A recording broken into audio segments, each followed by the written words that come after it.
with the wind.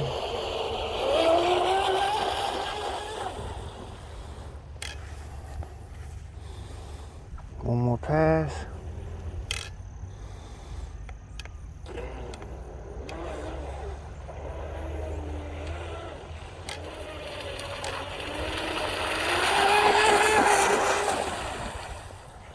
Alright, my servo's starting to go out. My old 2-year-old Savic servo starting to go out. 42, picked up one. 42 miles an hour, stock motor.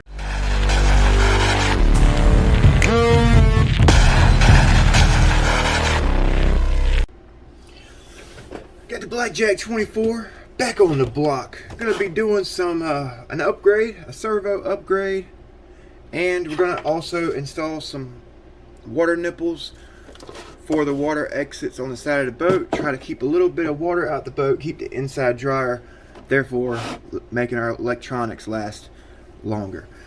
In the last video with this boat, you guys seen the water pickup we installed, the DIY water pickup. If you guys haven't seen that video, check it out. It's a great water pickup to add to your through hole, like your drain plug here. I didn't really use my drain plug all that much, so I just put a water pickup where the drain plug was. Or if you have a dual rudder pickup, you can run both of your rudder pickups to your ESC to cool both sides, and use your external pickup for your motor. So it's a pretty neat little DIY water pickup you guys can do in less than an hour. We're going to get started. I'm going to take the servo out and we're going to throw in the DS servo, 20 kilogram. If you're new to the channel, don't forget to like, comment, and subscribe. Big B with Ironclad RC. Channel where we tinker, test, and tune everything RC. I like to mess around. I like to tune my boat, see if I can get maximum performance. If I do something to my boat that doesn't give me a better performance, I'll just undo it. It's easy. It's simple. You guys do it all the time when they're racing buggies. They're, you know, if they do something and it slows them down, they'll fix it. So that's kind of like what I do. What I like to do with my boats. Just kind of tinker around, keep my hands busy, keep my mind busy. If I got an idea, if it's within reason, if it's a logical idea, I'll go with it. If I think it'll help, I'll go with it. Like the bottom of this boat.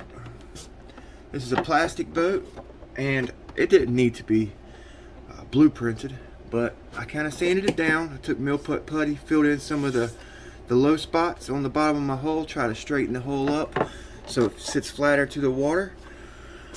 And you know, a lot of professional racers do it. My dad used to do it when he raced pickle forks when I was younger. They'd spend hours and hours out blueprinting their hull of their race boat. A little 10 foot pickle fork, a little small race boat they used to race back in the 80s. So basically apply a large scale boat application to a small scale boat. Same principle. Hydrodynamics is the same. But this servo, it's seen better days. I've had to actually put on a new RX wire just to kind of keep it going. It got cut off in one of my bashers, so I put it in a boat, sprayed it down. I got about a month out of it, and like I said, it's a 2-year-old servo, so I got my money's worth out of her, that's for sure.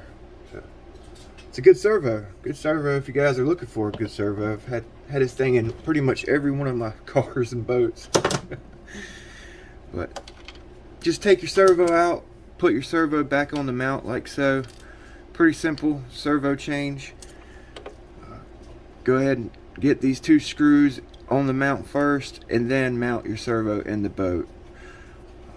They have this nice little module you could take the servo out. It makes it easy to get to. Actually, let's get the boat turned on so we can zero it out, center it out, and then we'll put it in the boat. Battery in, get it turned on, and we can set the dial on our remote to 0 and put our servo horn on. It's upright place like so. I get the most steering both ways. Put our screw back on the face. A little bit of Loctite here so that it doesn't come out, doesn't back out. All right. Yeah, I'm a do-it-yourself kind of guy. I like building stuff for my boats, for my trucks. I've always done that. It's what makes the hobby to me. I almost forgot to put the linkage in, huh? What you doing, Big B? Where's your mind at, boy? All right. So we got our servo in. Let's check the steering. Should be zeroed out. Got steering. I always set my endpoints on my boats. Just kind of turn your steering rate down a little bit so it doesn't overthrow your servo. Also, you need to put a little bit of marine grease on this boot right here. It will actually help keep the water out the boat as well. A little marine grease on there. Take much, just a little bit of work so it slides nice and smooth. If you don't have marine grease on your boot, it will actually put a lot more wear, rubber on metal, that back and forth motion, overworking the servo. Also with your servo endpoints not set, that will overwork your servo and eventually burn it up. Alright, so we got our servo installed, we got the rod greased up so we have proper movement. Now we're going to work on the cooling exits, where the cooling tubes run through the hull of this boat. I've already got it installed, but I'm going to show you guys how to do it. Gives it a nice clean look and basically waterproofs the boat, keeps all the water out and keeps the boat dry. That will prolong the life of your electronics and really will help your boat run faster. A boat loaded down with water is a slow boat. So we're going to show you how to install these little water nipples. I've got a couple little tricks I can show you. Get more flow and make it a little easier when you install your nipples. So let's pull this water hose out. I've got these little aluminum fuel nipples I picked up at my local hobby shop. Hobby Chest, Jacksonville, North Carolina. Thank you, Mr. Dan. They're a little smaller than I'd like to see. They're fuel nipples. So what I'm going to do is just get a drill bit and kind of drill out the hole a little bit larger. I don't want to put a bigger drill bit in this water pickup because I don't want to over drill it. That part right there looks like it's pretty thin. So I don't want to put a bigger drill bit. I basically have the same size bit here that I can kind of ream out the inside of the hole just to open it up a couple thousandths of an inch. Don't want to weaken the nipple or nothing. So make sure you're not over drilling it. I've over drilled these and had to throw them away. Nice. Fits in there perfect. I've been using this Loctite marine adhesive sealant. It's actually pretty good stuff. So I'm just going to put some of that on here. Get us a good seal.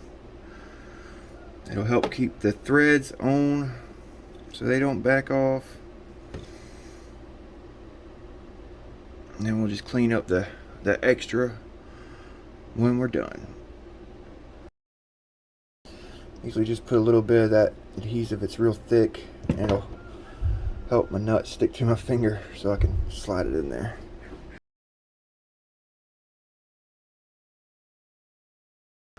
I use a screw extractor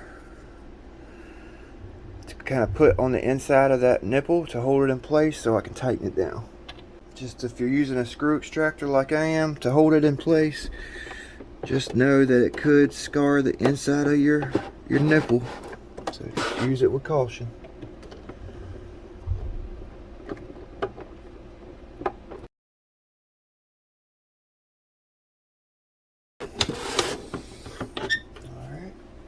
A little bit of alcohol, a little bit of rubbing alcohol will get this stuff right off the boat. Degrease or anything like that, I use alcohol.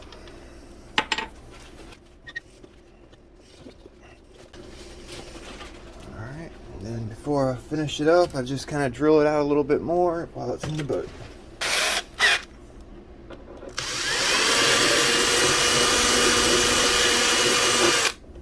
Alright, that's how you do it. Then you just put this cooling hose back on and do the same thing to the other side. I'll show you what it looks like when I'm done. But it cleans it up, makes it look a lot nicer.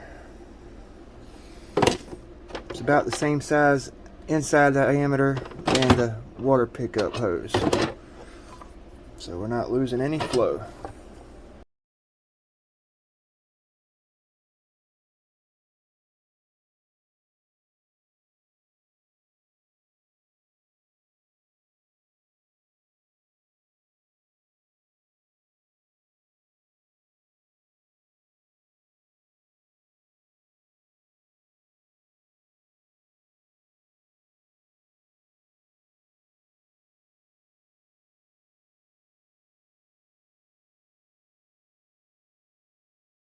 All done. Looks good. Looks a lot better.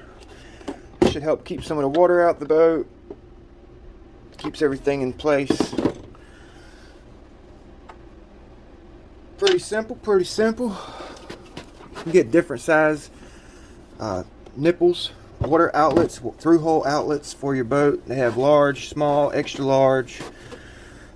No sense in putting an extra large nipple on this boat. I don't have big cooling lines ran.